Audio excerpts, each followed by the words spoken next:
you, Becky. Good morning, everyone. Great to be here at AIX and kicking off the CabinSpace Live. My name's Corinne Strikert, and for the next 45 minutes, we're going to be talking about, with our expert panel, who will introduce themselves in a moment, in-flight connectivity and choosing the right fit. So how airlines can make the best decision and the right decision for them. Just before we get started, a big thank you to HMG Aerospace, Becky and team for coordinating this. I think this is probably harder than putting Wi-Fi on a plane sometimes with all the coordination, but thanks again, and let's get right into it. So if we'd like to start with introductions of our panel. Good morning, everyone. And first of all, thank you for inviting myself to this panelist. One of the panelists. I'm very excited to join this session. My name is Katsumaki. I'm a head of cabin project in ANA and handling all of the ANA cabin project. Thank you. And good morning. Reza. Good morning, Reza Rasulian with Hughes Network Systems. I'm responsible for the aviation business unit. Great to see everybody here and look forward to the discussion. Good morning, I'm Bill Milroy from FinCom. We have an exhibit here and very much believers in the multi-orbit solutions, which I think we're getting an opportunity to discuss further. Thank you for coming. Hi, my name is Andrew Roskowski. I'm a global head of aviation for SES, based in Washington, D.C., and it's a pleasure to be here with you today. And Corinne, thanks for having me. Great, thank you everyone. So when it comes to connectivity for airlines and airlines going through the process of deciding which provider, how do we do it, how do we integrate it into our operations, it is no easy task. I recall many years ago having conversations and getting feedback, oh, chill, it's going to be okay, but really the enormity of it, the stakeholders at the airlines partnering with the right suppliers, understanding your business requirements. Aside from the customer side of it, there's also opportunities to leverage and get operational efficiency. So the decision-making process is quite intense and it is no easy task. So what I'd like to start off with is to hear firsthand from Katsunori from All Nippon Airways. Can you share with us some of the challenges and kind of obstacles that you have to navigate when looking at in-flight entertainment connectivity providers? Yes, and in-flight entertainment connectivity, one of the key topic right now. The 5 or 10 years ago, sorry, I got a cold and I'm still recovering right now. And 5 or 10 years ago, the connectivity is not so much important role. And one of the some limited businessman type of traveler only rely on that services. But now, not only passenger but also the in-flight operations and some other aspect, and the internet is a necessary fundamental communication tool. So however, the technology is very rapid speed, and the airline is very hard to catch up those speed because normally we do the retrofit of the aircraft to install the new system. However, the situation is not easy, and we have over 200 aircraft with an old generation system, but it cannot be changed one day. So that's why the challenging is to catch up. How airline can quickly catch up with technology, one of the target of us. That's a really great point. Speed is really key. Yeah. Technology is moving at lightning fast pace. So Reza, can you share how you work with your airlines to address those issues, how you kind of keep up with the pace of technology? Thank you, Corinne. Yeah, so from a Hughes perspective, I think we pride ourselves in being as flexible and as agnostic as possible. So to your point, it's a long-term investment. It's not like you can install this equipment overnight, one time, and technology is changing so quickly. So we take a very agnostic approach, and you may know we just recently announced a deal with Delta Airlines for A350 1000s and A320 NEOs with our Fusion system. And the Fusion system is basically a hybrid system of KA and KU simultaneously. So I think a lot of folks talk about multi-orbit. We're truly multi-orbit because it's simultaneous multi-orbit, leveraging the OneWeb constellation, leveraging our global KA fabric, as well as a path to KA LEO in the future. So really creating an environment for the airline community to invest once and partner for a very long time, and for us to be able to bring in the right capacity to be able to serve the passenger. And again, passengers want to be connected. We want frustration-free passengers. I think most airlines want to focus on having a high yield, making sure that their aircraft are full, and they have a great Net Promoter Score. Our goal is to make sure that the connectivity doesn't diminish the Net Promoter Score. Okay, so you're partnering with them obviously for longer term growth? Absolutely. Okay, great. So our viewpoint, we share a lot in common, and we are an antenna supplier, so we try to work well with all the different services. Two of our largest friends are here, Hughes and SES. I think oftentimes we're asked as an antenna supplier, which is sort of an ill-posed question to antenna suppliers. So Bill, what do you think? What is better? What's the best orbit? LEO or MEO or HEO or GEO, and who are the best providers in those areas, and who has the best capacity? Who has the best coverage? If you were me, an airline, which of these services you go with? And my answer, not trying to be overly cute, is I have no idea. I don't think anyone has any idea. And I think in your recent In-Flight magazine, you talked about the unpredictability of the market. And certainly within the last few weeks, being from the US, I apologize, the market's become even more unpredictable than we could have imagined. So from an airline viewpoint, we think what that means is you want to have the adaptability to work with your system. You need a system where you don't have to commit, you don't have to be hardware locked. It's not a bad thing from a hardware standpoint, but really, to be honest, from the airline standpoint, you don't want to be locked in with your hardware. You want to have that flexibility, not only to work multiple orbits, but multiple constellations, and even within multiple constellations, multiple partners, because you don't know what the commercials are going to be like. And to tell you the truth, even though it's to our disadvantage on the stage, from the airline viewpoint, it's really all about they would like to be holding the cards, to be in the strongest position at the negotiating table. And this allows then the airline to have that ability, not be stuck with a hardware choice that they made 2 years ago, 3 years ago, but feel good that they made a hardware choice that has long legs and is going to keep going on. And of course, we try to do that at FinCom, as do many of our competitors. Okay. Andrew, any thoughts? Sure. So SES has been in the aviation market for well over a decade. During that period, we learned a lot of lessons about the challenges that airlines are experiencing, and those challenges have only increased recently with a lot of disruption in the market, many more choices, and a lot of buzz around different options. What we concluded was that we would be best serving that market by bringing a new service, SES Open Orbits, which is SES, doing a managed global network. We built that around a lot of principles, and just riffing on one thing that was said here is, I think one of the big pain points for airlines is that they get stuck in vendor lock, right? And so we've heard a couple times today about flexibility and future-proofing. I don't know if that term was used, but I think that's what we're poking at, is future-proofing your solution, your decision, so that you're not going to get stuck with one vanilla solution that it's difficult to change in the future. And how do we solve that? We solve that around building towards standards. Standards. Standards, in fact, is actually the path to flexibility. Flexibility across all of the standard-focused networks.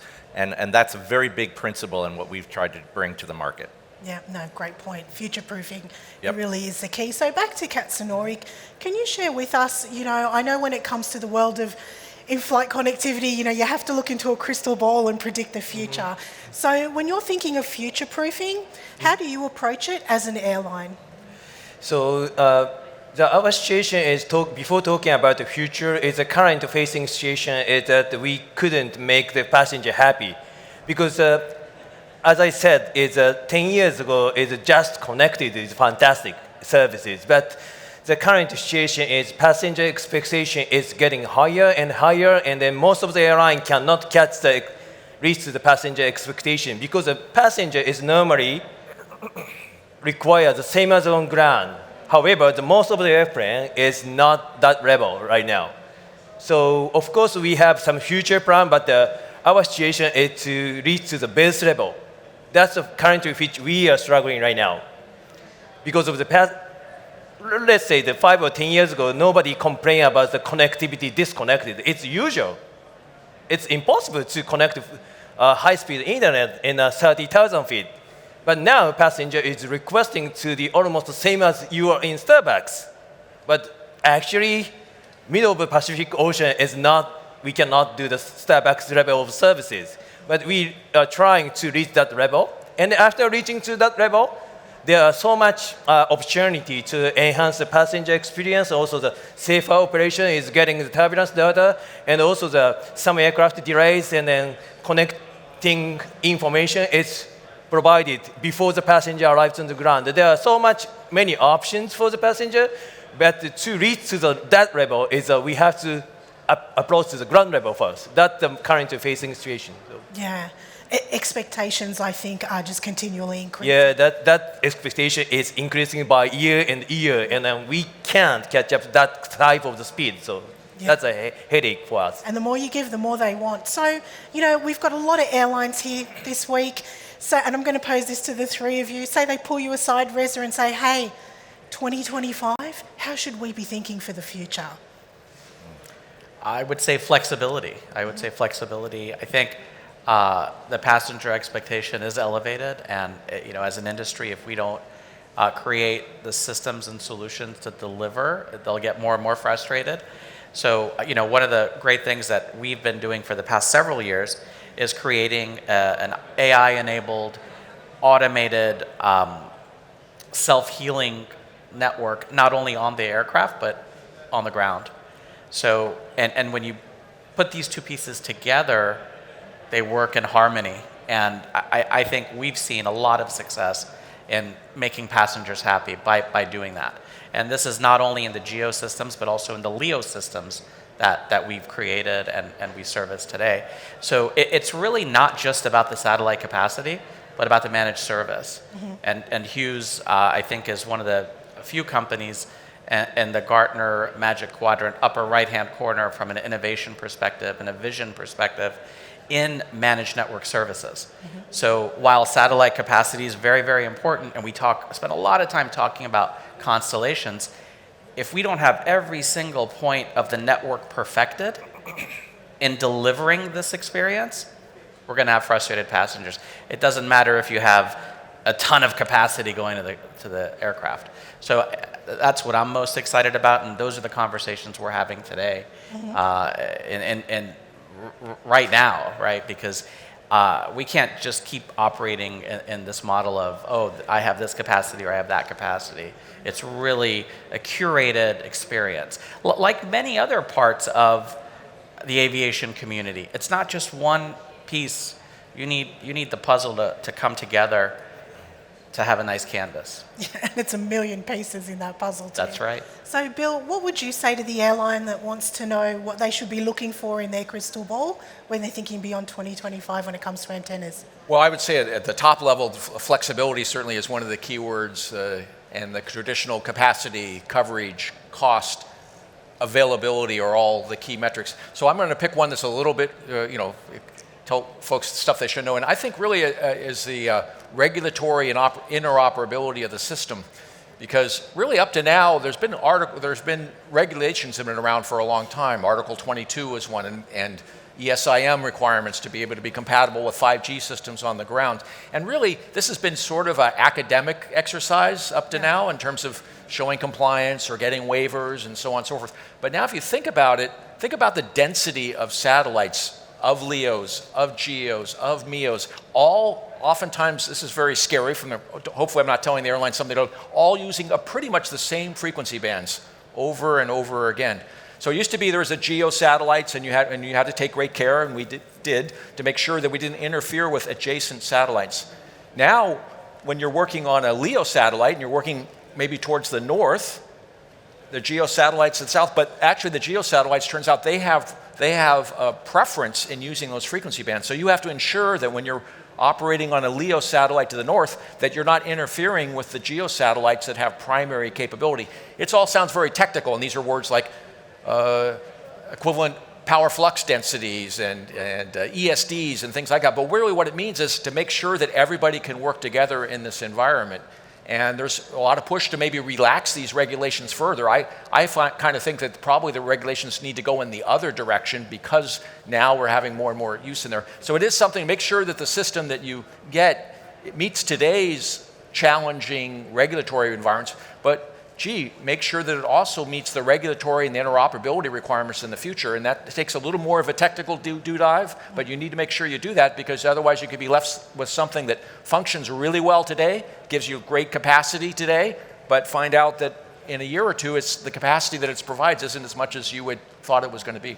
Yeah, great point, because I think it depends what part of the world you're in as well. Regulation can change with so many different factors, and I think we're kind of seeing a little bit of that in the US, but time will tell. So Andrew, in terms of future-proofing, and an airline comes up to you during this week and said, look, what should I be thinking beyond 2025? Yeah, I'm happy that you brought this subject up because we're tracking a couple of trends in the market today as we look forward into the future. And airlines obviously think in long terms, right? Especially with regard to deliveries of aircraft, line fit, et cetera. We're tracking the trend of passenger expectations, right? Gen Z, Gen Alpha, their expectations are huge. It's impossible, in my view, to imagine them getting on aircraft and not getting an outstanding experience and a connected experience. And actually one where it's easy and affordable, if not free, to access the internet from the aircraft. So that's a trend that's going to drive the demand for capacity over time. We're also tracking the trend of new aircraft coming on. We have about 11,000 or so connected aircraft today, another 3,000 or 4,000 contracted, which will be coming online at some point in the future. By 2033 or so, we're talking 22,000 aircraft. So many, many more aircraft coming into the market, and a lot of those are going to be in the direction of Asia. China is going to be huge in the future, et cetera. So when we think about how do we be a reliable service provider for the future, we think of those two trends. And what that drives us to think about meeting those expectations, right? A reliable and consistent service anywhere in the world, right? Which is supported by CIR, a resilient network that covers the world. I mean, airlines do not want to work with a network that is Swiss cheese, right? They're able to connect in one country, they move to the next, and they're out of luck. So doing that, and we do that through partnership and local assets, local partnerships that get us market access. And then the ability to scale the network, huge. Because with 22,000 aircraft, and I think that's a conservative estimation, then we're going to see the demand for capacity going through the roof. The only way we're going to be able to do that in a reliable way, right, a non-proprietary, flexible way, is to do multi-orbit. Yeah. And SES is bringing multi-orbit that can scale and meet that demand. Yeah, I think we're seeing that to be the way forward. So back to Katsunori. So Andrew had a good point there in terms of, Gen Z have this expectation of free and fast Wi-Fi. Mm-hmm. I know you had mentioned that, that's something that you consider as an airline. Is it free? Do we make it free to just business and first, or free to everybody on board? How does that decision-making process factor into how you partner with your IFEC provider? Yes, talking about the passenger expectation, as I said, the expectation is getting higher and higher. So it's something like 1980s, and only for some Hollywood movies, only for the paid, only for free for the first and the business passenger. It's 1980s and 1990s. It's something like a similar situation. And then now IFE is free to everybody in an international fleet.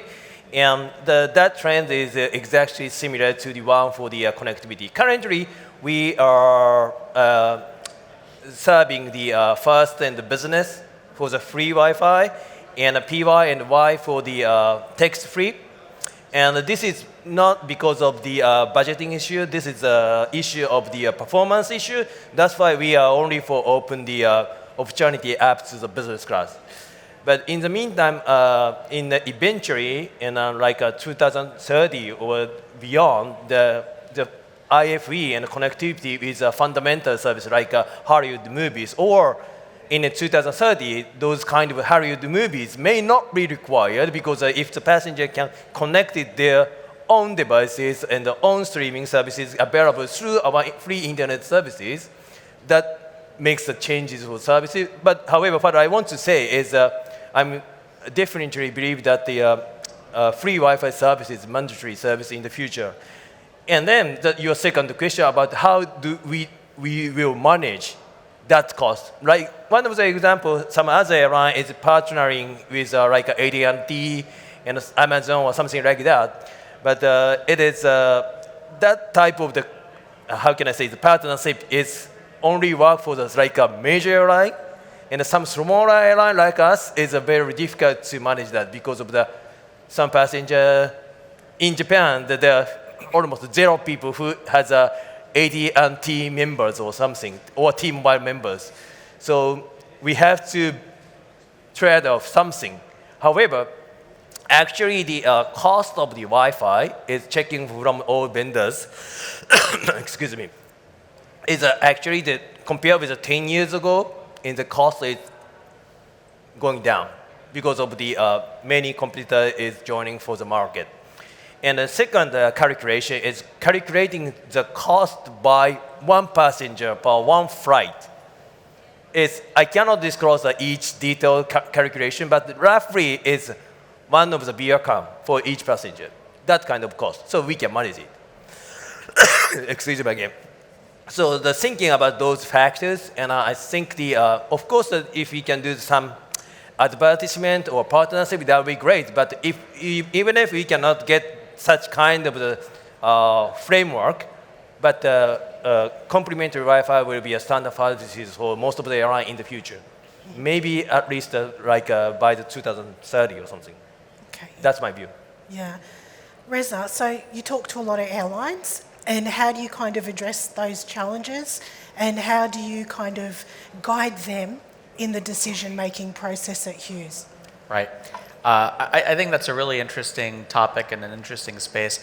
You know, one size doesn't fit all. I think there's certain airlines that have a full free mentality. That's a part of their business plan. That's a part of their approach to market. That's one extreme of the spectrum. And the other extreme is obviously a paid model. And in between, you have a freemium model where either business or first and or loyalty may get some discounts or a package. I think, again, for each airline and each experience that's created, it really depends, right? It depends on what the ultimate strategy is for that particular airline. I think from a solutions provider perspective, it's important for us to have an open mind and to be able to help the airline that wants to do full free and to help the airline that wants to monetize. And in fact, we shouldn't diminish the monetization. I know a lot of folks love to talk about free, but for a lot of airlines, monetization is important. It happens to pay the bills. So, and look, I think capacity pricing has decreased to a certain extent, but these are capital-intensive programs and projects. So capital is required to get the ground segment, capital is required to get the satellite assets, capital is required to get the assets on the aircraft. So it's really a balance, is the way I look at it. And from a Hughes perspective, back to we're very open-minded. We're not going to lock a customer into a service, a constellation, or a certain solution. We're not going to lock you into a certain orbit. We're going to be very open. We're going to partner with you to create the right solution. We can do full free. In fact, I would say leveraging multiple LEO networks at the same time, as an example, we could provide more capacity to an aircraft than can be potentially consumed, which is one end of the spectrum. We've got kind of a middle of the road solution, and then we've got solutions for regional jets, for example, where you could have a single network as another example. So again, you have all ends of the spectrum. And again, the monetization is important. A lot of airlines use this as a profit center, and it's actually very profitable. Even though the costs are high, folks are willing to pay, that the passenger expectation is through the roof. And again, it's a balancing act between different monetization opportunities within the passenger's journey. And I also think loyalty plays a key role in that, the longer term Absolutely. loyalty and the data that they get from that. That's So- right, absolutely. Yeah. So, Bill, any thoughts on, what airlines could possibly be doing better to help their decision-making process to find the right fit? Well, I don't know if I have any presumptions to say doing better, but in terms of like we're at least as of today, we don't sell directly to airlines as a equipment provider, but we certainly have seen a peaked interest over over the last 2 or 3 years in terms of airlines coming to our place, their tech ops folks coming. They want to know everything about the antennas and how they're going to attach the aircraft. What's the reliability? Is that a field-proven reliability? And then also between small airlines, big airlines, there's the issue of line fit versus retrofit. And if you're a big airline with your own really strong in-house MRO capability, then maybe retrofit is okay. Maybe line fit isn't nearly as important. We can see how a small airline line fit is perhaps more important because it's really a turnkey sort of system. They don't have to get involved with the STCs and so on and so forth. But one thing I would say is in terms of as a user terminal group, we really are front and center in terms of getting, dotting the I's and crossing the T's on getting the STCs approved. And line fit offerability is a whole other level of time, consumer, and capital spent in order to get that line fit availability. So it's one thing to say we're line fit available. It's another thing to say we will be line fit available. And oftentimes it takes longer to become line fit available than you would think. And this is something we do try to remind the smaller airlines as well. And so we don't play a favorite. We think line fit's important, and we think retrofit's important.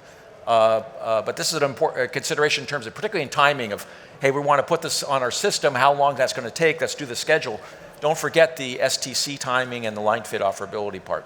Yeah, and I think relationships play a key part here because, let's look at it this way. You talk with different people within the airline industry. You got the technical, the tech ops, Reza, Andrew, you're talking to like the senior leadership, the product managers, and that's a whole coordinated effort within the airline and also within your groups.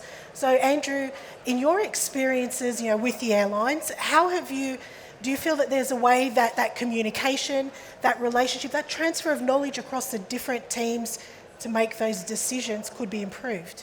Yep, that's important, and it's about a team working together to meet the airline where they are. I think to Reza's point, we tend to think about airlines as kind of monolithic decision makers, right? But in fact, there's many different types of airlines that make decisions in different ways, long haul, short haul. The days of just providing connectivity are past. High throughput, reliable, global connectivity is now table stakes, right? The airlines are looking to differentiate themselves around a lot of other things, including the passenger experience that's built upon the network, right? How do they want to present their brand and present a certain type of experience to the passenger that's making the choice to go with them? Some of them will just say, hey, bring your own device, we'll give you a fast, reliable connectivity. But others, and I think this is exactly where we're finding the most interest in the SES Open Orbits ecosystem and solution, are those who really are brand conscious. They want to protect their brand, they want to tie it to an experience that's not available elsewhere.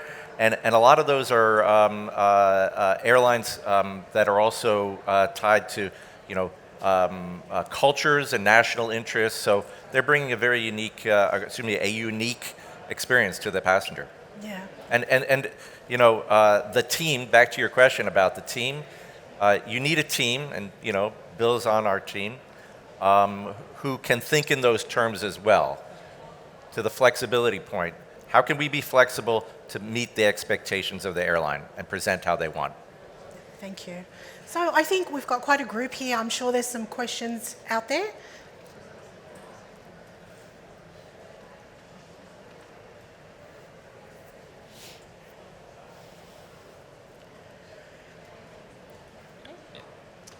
Mark Howes, In-Flight Media. Question to Reza, Bill and Andrew, actually. You mentioned earlier in the session that you were partners. So I was interested to find out how you go about looking for your partners and what capabilities you're also looking for in those partners. So from a Hughes perspective, we're proud to say that we partner not only with the entire satellite partner ecosystem, so SES and Hughes have been partners for probably 3 decades, I would say, in a variety of different contexts, and with great hardware solutions providers as well. We like to think we make our partners better because we're at the, not only a technology provider ourselves, we're a satellite operator, and we're also a end-to-end service provider. So we work very closely for ThinkCom, for example, in creating solutions. I think that the 2517 Plus is a great example of that, where we took a lot of great innovation coming from ThinkCom and bringing our ESA technology into the fold. And again, through the awesome collaboration that we have, brought a unique product to the market that gives the airlines a lot of flexibility. So I think from a Hughes perspective, it's all about partnerships. I mean, truly getting together and creating systems and solutions that are unique in the marketplace and ultimately help the passenger. So as a terminal supplier, we don't sell to the airlines, as I mentioned before, so we depend on our partners. So our partners are really our customers because it's only through our partners that we're able to sell then to the airlines. And then in the industry-wise, with this, be nice to everyone, because you never know who your next partner or your next boss is going to be. And there's a lot of consolidation, some reported and some we can anticipate in certain terms of consolidation.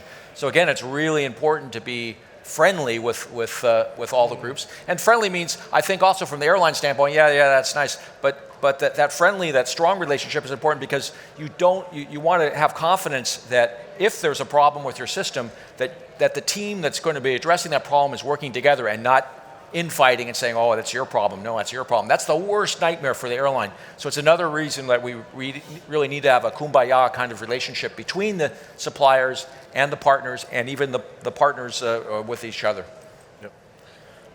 Partnership is at the foundation of SES Open Orbits, and there are 3 different kinds of partnerships in SES Open Orbits.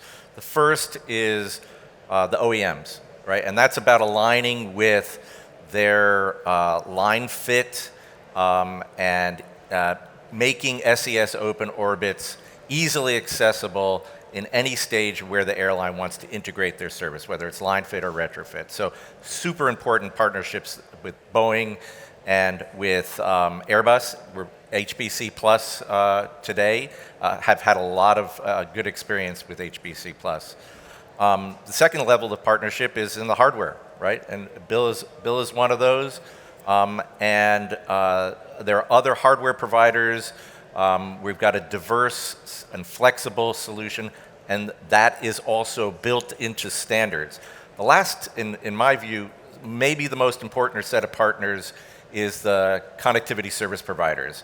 And our objective there is to find partners who have local knowledge, right?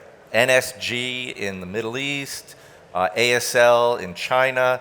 They're examples of partners who know how to bring that unique local experience that I described before about how the airline wants to present itself. So they know how to bring on top of the network a solution that meets the expectations of the airlines for branding, experience, etc. So partnership is built right at the foundation of SES Open Orbits. Hi, I'm Bianca from Embraer, and you kind of advanced my point. We were listening about partnership between customers and providers, but I want to know from you guys how we can how we can have a better partnership between customers, suppliers, and OEMs. So it was my question.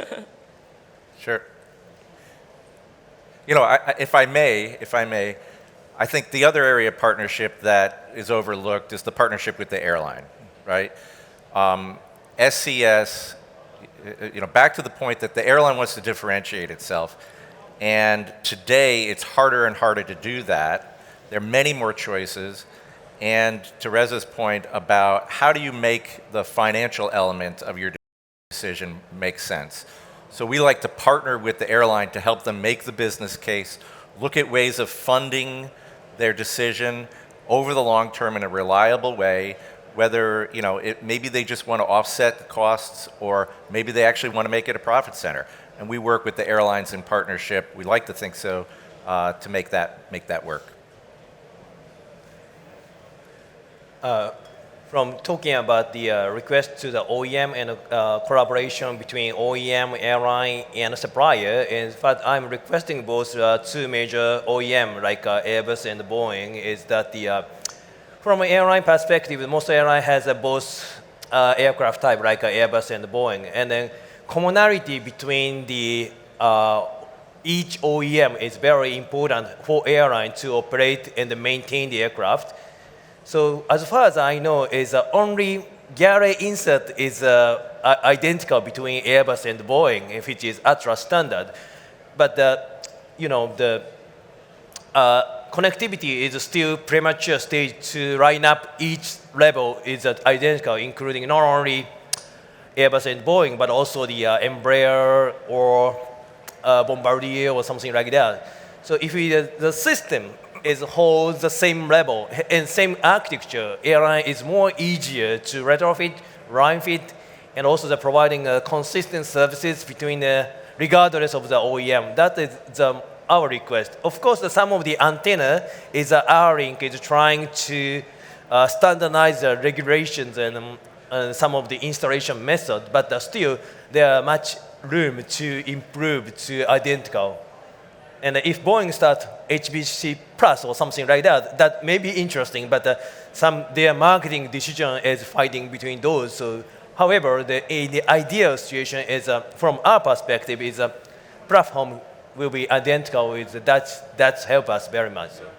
I was just going to say, from Kumbaya, us all working together. Really, from the airline standpoint, really the value. What is the value proposition of our group offering? But a big part of that we all play a role in is the total cost of ownership of the system. So there's lots of levers to pull back and forth in terms of cost of operation, cost of installation, maintenance, reliability, and so on and so forth. And each of us plays a very important role in improving that. And the net result there is we want to, I guess it's obvious, we want to provide the highest value at the lowest total cost of ownership. But in doing so, that includes us all have to work together. We can't just optimize just one part of the total cost of ownership or one part of the value. It needs to be done as a group so that the net result is you have the best-in-class solution, best value for the least amount of total cost of ownership for the airline.